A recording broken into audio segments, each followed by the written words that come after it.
नमस्कार, वंदे मातरम। मैं हूं श्याम गिरी। आप देख रहे हैं हमारा चैनल मुद्दा भारत का। मुद्दा भारत का यानी मुद्दा आपका। आज का हमारा मुद्दा है शिवसेना के दिवंगत नेता आनंद दिघे साहब। जी हाँ, आनंद दिघे साहब का आज जन्मदिन है। हम उनके बारे में चर्चा करेंगे और जानेंगे कि जो आज एकनाथ शिंदे जो कदम उठाया है उन्हें गद्दार कहेंगे या खुददार।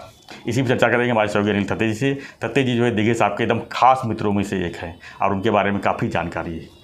थत्ते साहब, क्या कहेंगे आप इस अवसर पर? पहली बात तो ये है कि मेरे परम मित्र दिघे साहब को मेरी वंदना। और दूसरी बात एक है कि दिघे साहब के दिल के करीब जो एक दो चार लोग थे, सर दो चार ही उनके इतने करीब थे कि उनसे वो ऑलमोस्ट एक रूप बोल सकते इस तरह से। तो मैं कम से कम 100 ऐसी चीज़ें दिघे साहब के बारे में जानता हूँ। 100 100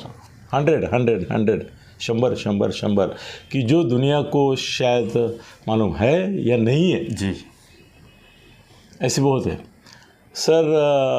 आज अभी बोलने निकले हैं, उनकी यादें मेरे दिल में ताज़ा हो रही है बहुत सारी। तो मुझे एक चीज़ बतानी पड़ेगी आज। सर ये अंधश्रद्धा निर्मूलन वाले कुछ भी बोले जी, कुछ भी बोलने दो। वो टीका उस समय भी करते थे, दिघे साहब भी करते थे, आज एकनाथ जी के ऊपर भी करते हैं। मगर एकनाथ जी शिंदे को विरासत में दिघे साहब से बहुत सारी चीज़ें मिली। उसमें से सर एक विरासत उनको मिली जो है वो ब्लैक मैजिक की। मैं बड़ा विधान कर रहा हूँ, बड़ा विधान, हड़कंप मचाने वाला विधान कर रहा हूँ सर। एकनाथ जी शिंदे और ब्लैक मैजिक, इसके बारे में एक वीडियो अलग से करेंगे जी, क्योंकि उसमें उनका थोड़ा सा मैं चर्चा करूँगा उनसे बोलने से पहले, क्योंकि हम लोगों को जो सच्चाई है लोगों के सामने से रखने पहले सामने से भी बात करनी पड़ेगी। मैं दिघे साहब के बारे में मैं बोलूँगा कि वो ब्लैक मैजिक में विश्वास करते थे और ब्लैक मैजिक जिसको तंत्र विद्या बोलते हैं, वो तंत्र विद्या में सर माहिर थे। दिघे साहब की आज जयंती के अवसर पर लोग उनके बारे में 1000 बातें बोलेंगे और मैं जो 2 बातें बोलूँगा वो अलग ही रहेगा एकदम। अरे कोई बोलने की हिम्मत नहीं करेगा सर। दिघे साहब रात 1-2 बजे सब लोग जाने के बाद उनकी तांत्रिक साधना चालू हो जाती थी। क्या बोल रहा हूँ मैं? तांत्रिक साधना चालू हो जाती थी आश्रम में, आनंद आश्रम। हाँ, अपना आनंद आश्रम जहाँ वो रहते थे वहाँ पे सर शायद ही किसी को कभी उन्होंने आने दिया या किसी की हिम्मत हुई वहाँ जाके वो रात को जो तंत्र विद्या के साधना में जो विविध प्रयोग करते हैं उनको देखने की। और शायद ये भी होता कि वो तंत्र विद्या के अनुसार जो विधि वहाँ करते थे वो अगर किसी आम आदमी ने देखे होते तो बेहोश होकर गिर जाता था। वो ऐसे तंत्र, उनको ऐसे मंत्र उनको अवगत थे, तंत्र अवगत थे। कहाँ से लिए थे सर ये तंत्र मंत्र? सर ये भी तो भारत में जी जो तंत्र विद्या के महागुरु से भी बढ़कर महान गुरु आप बोल सकते हैं, उनसे वो जाकर मिलते थे। कभी काशी में जाके मिलते थे, कभी साउथ में भी उनके गुरु थे, मगर ज़्यादा करके वो काशी में जाते थे। सर बीच में ऐसा होता था कि दिघे साहब देवदर्शन के लिए कहीं गए हैं, ऐसी बात होती थी। वो दिल्ली तो राजकीय कारणों से या ऐसे जाते नहीं थे। तो ऐसी बात आती थी कि भाई दिघे साहब देवदर्शन के लिए, कोई बोलता था यहाँ गया, कोई बोलता वहाँ गया। दिघे साहब और उनका एकदम जिगरी जो उनका सब ये करता था, जिम्मेदारी लेके उनको मदद करता था, वो लेके दिघे साहब काशी जाते थे और मैं ये जो बात बोल रहा हूँ, ये बात शिवसेना के कुछ लोगों को, जिन लोगों को मालूम है, ऐसे एक 10-12 लोग मुझे मालूम है कि जिनको मालूम था कि तंत्र विद्या में दिघे साहब की रुचि कितनी थी, अनुभव कितना था और सामर्थ्य कितना था। काफ़ी अंगूठी पहनते थे सर, मेरे ख्याल से 5 सर वो अंगूठी वगैरह तो मामूली बात है सर, एकदम मामूली बात है। तंत्र विद्या में वो जो करते थे सर, वो सर आज मैं ऐसी चीज़ें बता रहा हूँ कि उसके लिए मैं एक साक्षीदार को आह्वान करता हूँ कि मैं जो बोल रहा हूँ जी, उसके ऊपर लोग भरोसा करने के लिए आप सिर्फ हाँ या ना में जवाब दो, बाकी कुछ मत बोलो। हाँ मतलब अनिल छत्ते ने जो बोला है वो सच है कि नहीं है, नहीं, ये सिर्फ आप बोलो। और ये बात मैं किसी और से अपेक्षित नहीं हूँ। मैं महाराष्ट्र के मुख्यमंत्री एकनाथ जी शिंदे, सुनो मित्रों, मैं महाराष्ट्र के मुख्यमंत्री एकनाथ जी शिंदे, इनको मैं विनती करता हूँ कि मैं जो कह रहा हूँ वो सच है या नहीं है, उसके बारे में ज़्यादा एक्सप्लेनेशन आप मत दो, क्योंकि अगले कुछ वीडियो में मैं ऐसी चीज़ें रिवील करने वाला हूँ कि अगर वो तांत्रिक थे सर, महाराष्ट्र में, दिल्ली में जैसे चंद्रा स्वामी तांत्रिक थे जी, सर, चंद्रा स्वामी और आनंद दिघे भी मिले थे और उनकी जो मुलाकात हुई दिल्ली में हुई थी उनके आश्रम में, उसका प्रायोजन, उसका आयोजन, उसका संयोजन महाराष्ट्र से मेरे गुरु जयंत साळगावकर जी ने किया था।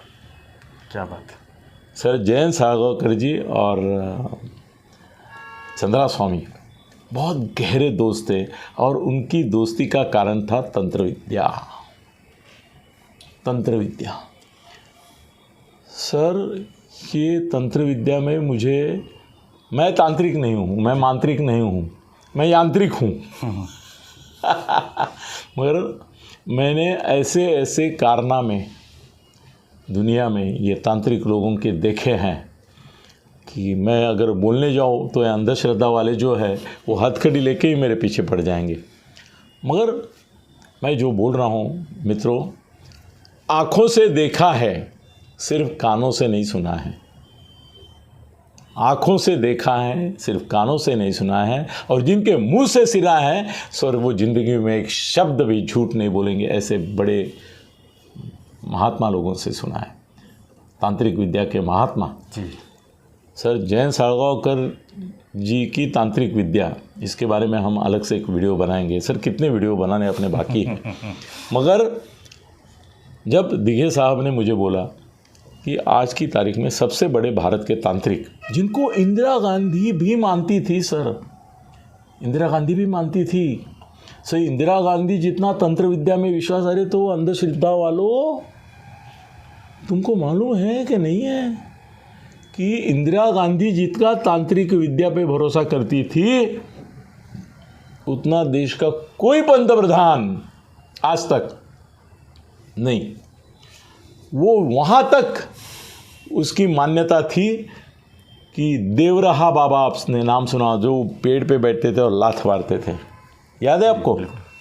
सुनाओ सर, इंदिरा गांधी पंतप्रधान होते हुए वो बाबा के चरणों में गई थी, अपना मस्तक ऐसा रखा था और बाबा ने ढाक से उनको लात मार दी, वो ऐसी हो गई। उनके सिक्योरिटी वाले वगैरह वो तो एकदम हक्का बक्का रह गए, मगर वो खुद ही उसका चरण स्पर्श, उनका चरण मतलब लात मारते थे, चरण स्पर्श वगैरह छोड़ो, लात मारते थे, और जितनी लात बर्बाद कम उतना आपका कल्याण अधिक, ये भावना थी। बड़े बड़े मंत्री, मुख्यमंत्री, नेता, राज्यपाल उनके पांव छूने आ जाते थे। सब शंकरराव जी चौहान सत्य साई बाबा के बड़े भक्त थे, इसके लिए सत्य साई बाबा भी एक तांत्रिक थे, और उनकी तंत्र विद्या किस तरह से थी ये मैं बहुत करीब से जानता हूँ। अभी कभी वो विषय निकलेगा तो सत्य साई बाबा, सत्य साई बाबा ने दी हुई अंगूठी शंकरराव जी चौहान पहनते थे, और अशोक भी पहनता था, और आज भी अशोक पहनता है। उसके हाथ में जो अंगूठी है वो सत्य साई बाबा ने उसको हवा से निकाल के दिए अशोक चौहान। अशोक चौहान को, साहब को भी। मैं बहुत करीब उनके एकदम निकट था, शंकरराव जी के हृदय के पास था, तो कोई बात छिपी नहीं मुझे। उनको भी तंत्र विद्या से सत्य साई बाबा ने दी थी। चलो हम हमारे सब्जेक्ट पे आते हैं सर। क्या हो जाता है, दूसरी बातें बहुत आती है और वो बोलने के लिए रुकता नहीं हूँ मैं। एक सवाल है जी जी। दिगे साहब जो तंत्र विद्या थे वो उससे क्या हासिल करना चाहते थे? सर तंत्र विद्या अभी आप तांत्रिक से कभी मिले नहीं। हमारे ऋषि मुनियों ने 12-12 साल, 15-15 साल, कहीं ने तो सालों तक, शतकों तक जी साधना की, आराधना की, विपश्यना की, ध्यान धारणा की। सर बिना खाए पिए हमारे यहाँ तो इनका दाखला दिया जाता कि एक वो चींटियों का ये बन गया उनके ऊपर।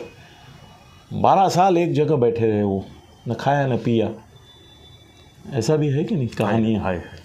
सर वो लोग जो थे, या कम से कम, या ये देश में कम से कम 25 लाख साधु बैरागी सन्यासी ऐसे हैं जो दुनिया छोड़कर, सब मोह माया त्याग कर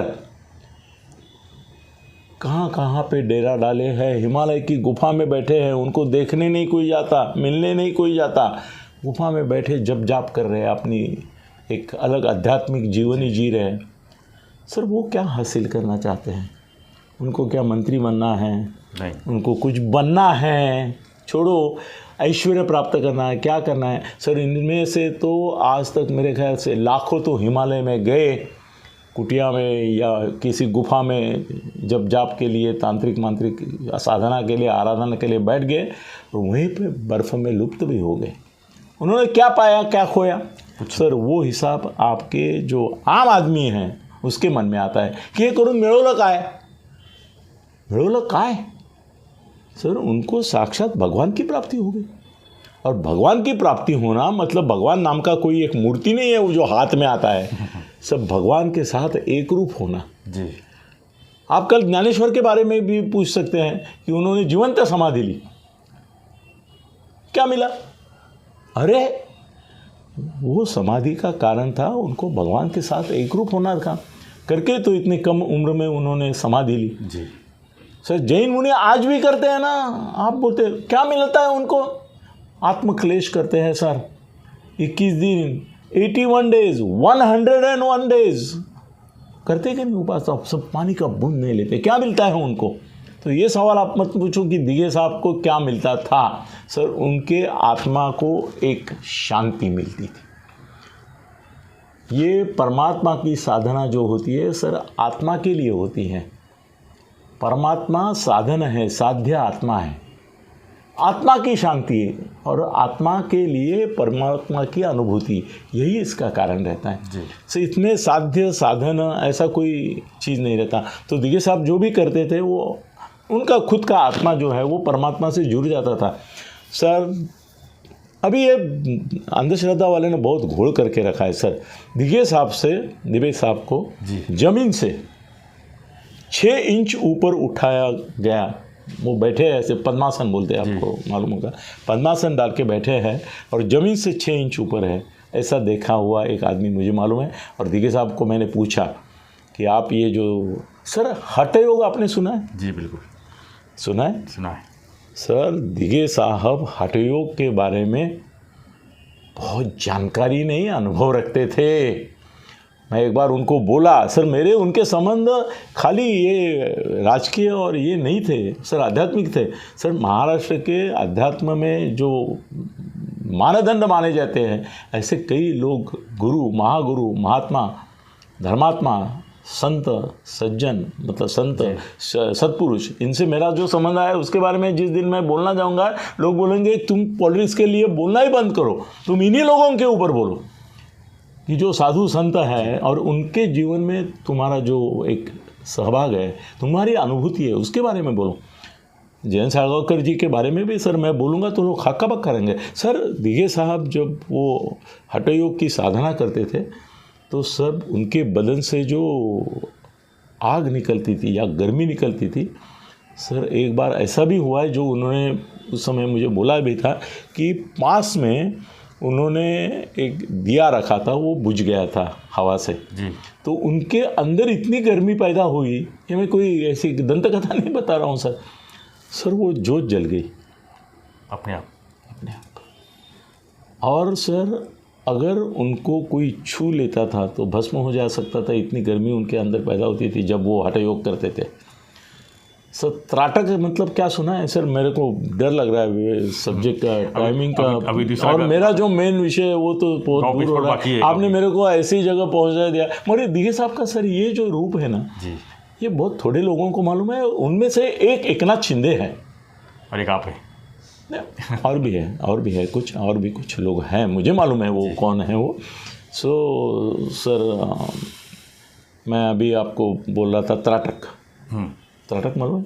नहीं मालूम, मुझे नहीं मालूम। अरे सर त्राटक ये होता है, मेरे एक मित्र हैं।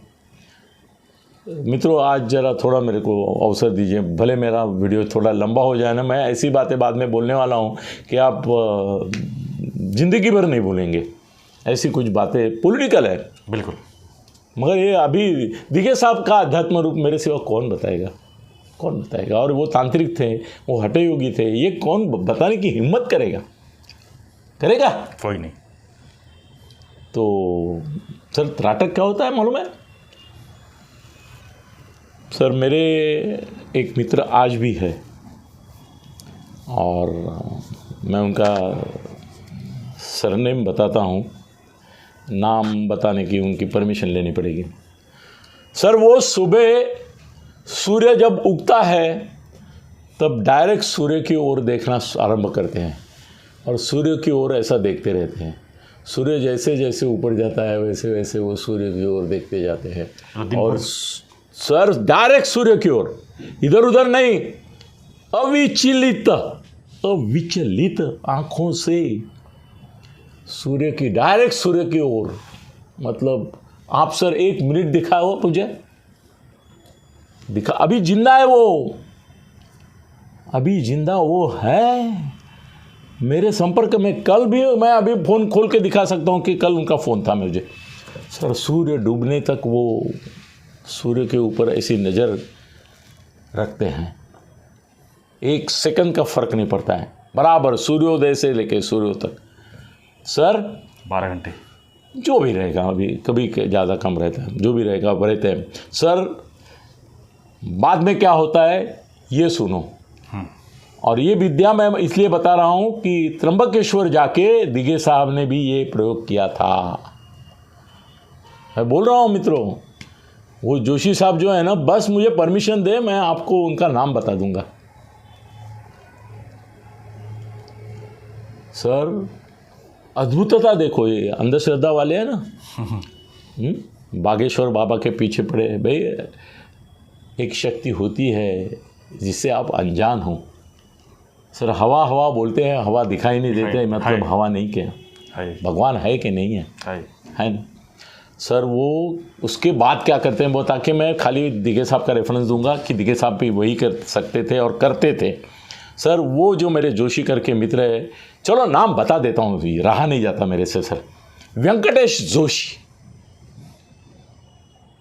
अभी फ़ोन नंबर अभी मत मांगे मैं दूंगा भी नहीं, क्योंकि उनको तपश्चर्या में आता। सर ये जो वेंकटेश जोशी है वो सूर्यास्त के बाद खुद की आंखें पट्टी से बंद कर लेते हैं, क्योंकि वो सूर्य जो यहाँ से वहाँ तक गया उसको समा लिया है उन्होंने अपने आँखों में, और आँखों से लेके दिमाग में, और दिमाग से लेके एक शक्ति केंद्र, ऐसा ऊर्जा केंद्र रहता है उसमें। सर उन्होंने जो सबसे बड़ा चमत्कार मेरे सामने किया हुआ है वो ये है, वो जिंदा है अभी, वेंकटेश जोशी जी। सर वो ये है कि हमारे अशोक चौहान के बंगले के सामने एक करोड़पति रहता था, और वो करोड़पति विकलांग हो गया था। 1 साल से खाली उसकी आंखें देख पाती थी, इतना ही होता था। तो किसी ने मुझे बताया कि भाई उनको अभी फॉरेन से लेके देश में सब डॉक्टर हो गए, सब हॉस्पिटल हो गए, अभी कोई चांस नहीं है। तो मैंने वेंकटेश जोशी जी के साथ मेरी घंटों तक बात चलती है तंत्र विद्या, ये त्राटक बिटक के बारे में।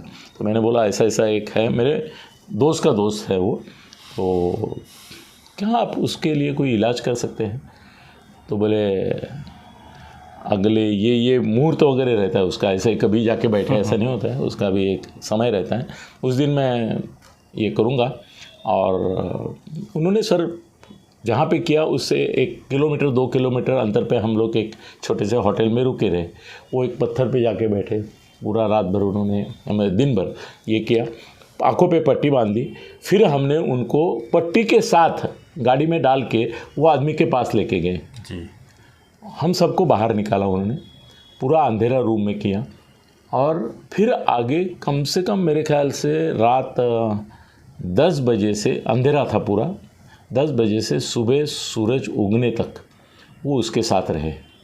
और वो जो पूरी सूरज की चेतना ऊर्जा उनके समा गई थी वो उन्होंने उसमें डाल दी, वो आदमी में, विकलांग के ऊपर, विकलांग में। सर सुबह 7 बजे उन्होंने दरवाज़ा खोला, उसके बाप भाई माँ सब मेरे साथ ही बैठे थे, हम लोग बाहर ही बैठे थे, रात भर सो नहीं पाए। बोले आप बात कर सकते हैं। सर वो जब सब अंदर गए तो उठ के वो बैठा और बोला मैं नॉर्मल लग रहा हूँ मुझे। उसने वेंकटेश जी से पूछा कि गुरुजी मैं खड़ा हो सकता हूँ? बोले देखो खड़े रह सकते हो कि नहीं।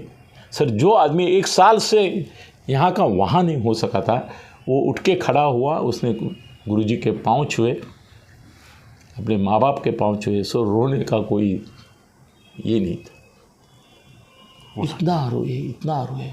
बोले ये ऐसी ताकत दुनिया में है, ऐसे भी ये साधक है। तो वो सर जो है ताकत सूर्योपासना की, पढ़िए आप पढ़ते नहीं कुछ, खाली लोगों को गाली देते रहते हैं। सूर्योपासना के ऊपर पढ़िए। सर मैंने कम से कम 5000 आध्यात्मिक ग्रंथ पढ़े हैं, मैं भी ऐसे ही नहीं बात करता हूँ। और कम से कम मेरे ख्याल से 100-200 तो मैं तांत्रिक मांत्रिक यांत्रिक लोगों को मिल चुका हूँ। बाबा बुआ ये सिंहस्थ होता है तो कई साधुओं के अड्डे में मैं जाता हूँ उनसे मिलने, उनसे सुनने। तो सर ये विद्या दिघे साहब को अवगत थी, दिघे साहब को थी, मगर उसका उपयोग वो ऐसा मतलब इस प्रकार से नहीं करते थे, किसी आमिर के बेटे को ये करने के लिए नहीं करते थे। उसका उपयोग वो अंतः शक्ति जो है, मनस शक्ति और ये इसकी चेतना बढ़ाने के लिए करते थे। सर उनकी नज़र में जो भेदकता थी कि उन्होंने किसी की ओर देखा तो वो ऐसा बोलते हैं कि गाय के सामने जब शेर खड़ा हो जाता है और खाली देखता है तो वो बैठ जाती है। उनके आंखों में वो जो ताकत थी वो कई सूत्रों से उनके आई। चलो अभी मित्रों मुझे ये आध्यात्मिक आनंद दिघे के बारे में बोलना मेरा आवश्यक था, क्योंकि उनकी वो साइड कोई बोलेगा नहीं। मगर ये तुम जो बोलते हो ना, ये तांत्रिक विद्या, ये पहला गौप्यस्फुट, ये हाँ उसमें वो बाप थे। दूसरा गौप्यस्फुट सर, जिस कारण श्रीधर खोपकर का मर्डर हुआ वो गद्दारी श्रीधर खोपकर ने नहीं की थी। आधा सच सुन लिया दोस्तों आपने। मुझे पूछोगे पूरा सच बताओ, मुझे दिघे साहब ने जो सच बताया और जिसके गवाह आपको शिवसेना के उस समय के कम से कम 5-6 बड़े नेता, थाना के बोल रहा हूं मैं जी, उनके पास मिलेगा। ये गद्दारी श्रीधर खोपकर ने नहीं की थी, ये गद्दारी सतीश प्रधान ने की थी और ये दिघे साहब को मालूम था।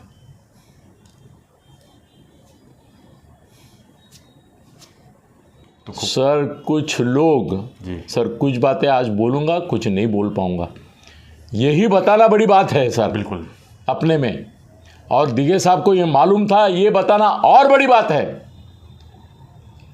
और ये सतीश प्रधान के घर कुछ लोग गए थे उसको मारने। और बताता हूं मैं, पूछो सतीश प्रधान को, आज भी है वो बेचारे बीमार है मगर उनकी याददाश्त अच्छी है।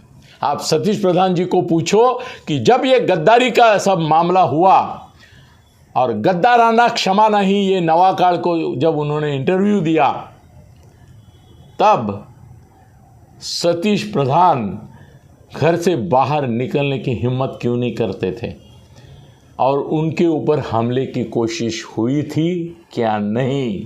पूछो, मैं बोल रहा हूं, सतीश प्रधान से पूछो, वो क्या बोलते हैं मुझे सुनना है। और अगर ना बोलते हैं तो फिर मुझे किसी को बोलना पड़ेगा कि तुम बोलो अभी। तो फिर सर ये गद्दाराना क्षमा में बहुत बड़ा ट्विस्ट आ गया। बिल्कुल सर, संस्कृत में एक वचन है कि अगर किसी और को आप बलि दे नहीं सकते तो अजा पुत्रो बलि दद्यात। अजा पुत्रो बलि दद्यात। अज मतलब बकरी, उसका बेटा बोकड़। अगर कोई किसी को आप नहीं दे सकते बलि, वो अजा पुत्रो बलि दद्यात, मतलब ये बोकड़ को बलि दे दो। सर, श्रीधर खोपकर ये एक बोकड़ था जिसको बलि दी गई। बहुत बड़ा गौप्यस्फोट किया आपने। मगर श्रीधर खोपकर ने ये गद्दारी की है, ऐसा माहौल जो बनाया गया जी, उसका भी एक राज है। क्यों, उसके ऊपर क्यों बनाया गया और उसके ऊपर सर और एक गौप्यस्फोट है उसमें, क्यों खोपकर ही क्यों। और उससे बड़ा गौप्यस्फोट मित्रों मैं आज ये करने जा रहा हूँ कि जिसका पुरावा दे सकता हूँ। ऐसा बोलने में मज़ा आता है सर, मुझे मज़ा आता है। मतलब भाई लोग मुझे पूछेंगे ना कि तुम ये बोल रहे हो कि राज के पीछे राज, राज के पीछे राज, राज के पीछे राज। कोई पिक्चर ऐसे रहते हैं कि राज, पहला राज अपने को लगता है सुलझ गया, तब दूसरा राज पैदा होता है। मित्रों, वर्तमान पत्रों में, वहाँ के मीडिया में, इंडिया टुडे से लेके चित्रलेखा तक मैं नाम ले रहा हूँ, सब ऐसा आया था। मिड डे का तो हेडलाइन था, sex scandal behind Khopkar murder. देखिए, चेक कीजिए, sex scandal behind Khopkar murder. और उसमें मिड डे ने हेडलाइन में न्यूज़ ऐसा देने के बाद लिखा था कि थाना की एक लड़की के साथ उसका अफेयर था और उस अफेयर के मामले में जो लोग असंतुष्ट थे उन्होंने उसका मर्डर किया। उसका दिघे साहब के मैटर से कोई लेना देना नहीं, वो आपस की रंजिश थी। सो उसके पीछे का और बड़ा राज मैं आपको बता रहा हूँ, जिसमें मैं दोषी हूँ। सर, ये मिड डे का जो हेडलाइन था जी, sex scandal behind Shridhar Khopkar murder, वो मैंने मैनेज किया था। क्या बात? क्योंकि जब आनंद दिघे को ये गद्दारी का मामला ज़्यादा तकलीफ देने लगा और लोग बोलने लगा कि इसको अरेस्ट करो, इसको उठाओ, इसको उठाओ, ये बात चलने लगी, तो मैंने बोला कि एक और शिकंजा ऐसा लड़ा देते हैं कि उसका अपने से कोई संबंध नहीं, वो बाहर के बाहर मर गया और उसका दूसरे किसी से संबंध है। सबसे बड़ी हमारे मीडिया देखो, मैंने वो लड़की का एक काल्पनिक इंटरव्यू छापा किसी एक जगह, तो कई पेपर्स ने वो लड़की को हम मिले, वो कैसी सुंदर दिखती है, ये करती है वगैरह वगैरह, जो मैंने लिखा था उसका ही ट्रांसफ़र करके सर कम से कम 15 पेपर ऐसे मीडिया निकले, तब प्रिंट मीडिया था, जिन्होंने बोला कि ये लड़की को हम मिले और उसका इंटरव्यू हम दे रहे हैं, और दिया। जबकि ऐसी लड़की जिंदगी में, जग में, दुनिया में किधर नहीं थी, वो मेरे कल्पना में थी, मेरे बुद्धि में थी। और आनंद को जैसे धर्मवीर में लाया जब वो मर्डर का केस हुआ, तब वैसा ये भी मेरी कहानी थी बनाई हुई कि कोई सेक्स स्कैंडल इसके पीछे, और चली, जोर से चली, धूमधाम से चली, मिड डे के हेडलाइन तक चली। सर, खोपकर गद्दारी ना क्षमा नहीं। सर, जिस क्षण वो नवाकाल वाले को बोला तो मैं बाजू में बैठा था, मैंने नवाकाल वाले को भी बोला कि ये छापो मत, क्योंकि मुझे सर परसेप्शन है कि क्या हो सकता है। और आनंद को भी बोला, मैं दिघे साहब थे लोगों के लिए, मेरा तो आनंद था। मैं बोला ये गलत है, ये मत बोलो, ये बुमरैंग होगा तेरे ऊपर। कल अगर कुछ अपने बच्चों ने कर लिया जी तो बुमरैंग हो जाएगा। और सर, इसमें और एक बात ऐसी हुई कि दिघे साहब ने कभी भी मारने का आदेश दिया ही नहीं। खोपकर को मारने का आदेश दिघे साहब ने दिया नहीं, क्योंकि जिस रात वो अरेस्ट हुए और धर्मवीर कहानी जैसे पिक्चर निकाला इन्होंने वैसे मैंने किताब निकाली, उसका निर्णय जिस मीटिंग में हुआ उस समय दिघे साहब ने बोला कि अपने बच्चे सुनते नहीं हैं। जब ये सतीश प्रधान का नाम लेने की किसी में हिम्मत नहीं हो रही थी, उसका नाम नहीं ले सकते, वो बड़ा था, वो ये था, वो राज्यसभा खासदार था, नहीं उस समय नहीं था मगर ये था, तो उसका नाम लेने को कचराते थे, डरते थे, तो उन्होंने खोपकर का नाम चला क्योंकि वो डाउट में वो भी था, डाउट में था। तो कुछ लोगों ने बिना सुने, और उसमें कुछ लोगों को तो ये हो भी गया है, वो भुगत के बाहर भी आ गए सर, सब जो उसमें आरोपी सिद्ध हुए हैं ना वो भुगत के भी बाहर आए। दिघे साहब निर्दोष छूटे, बाकी तो भुगत के 4 साल 7 साल 10 साल अंदर रह के वापस आए बाद में। खोपकर मर्डर केस में रोल नहीं था फिर भी? नहीं, खोपकर को मारा था उन्होंने। अच्छा। ये बात सही है, ये बात सही है, मगर सतीश प्रधान असल में गद्दार था और मारा गया खोपकर। मगर उसके पीछे सर और एक बात है कि वो शिवसेना नेता थे, तो उनका नाम लेना मुश्किल था, सबको मुश्किल था। दिघे साहब ने वो अपने लोगों में चर्चा की उसकी कि भाई ये तो सतीश प्रधान का काम है, मगर उसको ज़्यादा तूल नहीं दी। और बाला साहब तक ये बात गई थी, बाला साहब ने उनको बुलाया था, सतीश प्रधान गो एड बोला, तो बोला बाळासाहेबांनी बोलवलं होतं का नाही, तुझा काय रोल आहे याच्यात सांग। इन्होंने इनकार किया। सर बहुत सारी बात अभी क्या बोले सर, कितनी बातें आती है नहीं आती है, तो चलो आज मैंने बोल दिया। अभी सर 32 मिनट हो गए, मगर सॉरी मुझे और 4-5 मिनट कम से कम चाहिए। बिल्कुल। सवाल ये आ रहा है कि अगर आज दिघे साहब होते तो क्या वो एकनाथ शिंदे का समर्थन करते या उसको गद्दार कहते थे या हुद्दार कहते थे? सर इस सवाल का जवाब सिर्फ मैं दे सकता हूं।